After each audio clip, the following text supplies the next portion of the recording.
Okay. And also the Zocalo. Now, I would, just for me, I wouldn't necessarily, first time I'm in Mexico City, stay near the Zocalo.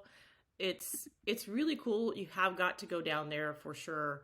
But to stay near there, there's just not as much going on in the evenings. It's a little more touristy.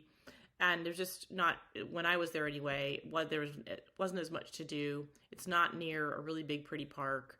And so I would say visit the Zocalo. You've got to. I mean, the cathedral it's just incredible. Like the first time you walk into the Zocalo, in this big center space opens up. It's very, very amazing. As far as markets go, now here's something. La Merced is not a place I would go, just the two of you. If you're interested in this, the closer we get to it, I have a friend who is from Mexico City, Sergio, and we went to La Merced together quite a bit, and if I think he's going to be in Mexico City for a bit. He's not there right now, at any rate. I can arrange, for him to take you as a guide if you like, or there are probably tours of La Merced that are targeted at tourists. That's what I would do if I were you. I would not go down there, just you and Vivian. No.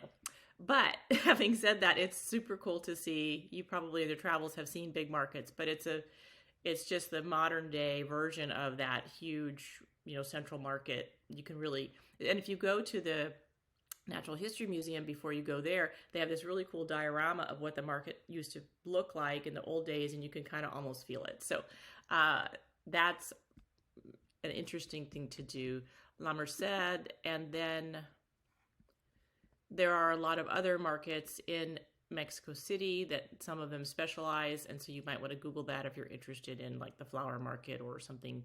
But La Merced is kind of everything. Okay. And so that's,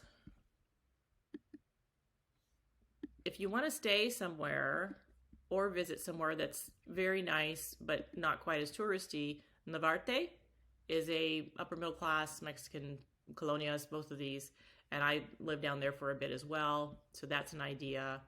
But again, it's not, you probably want to be walking distance to the scene, so stay closer into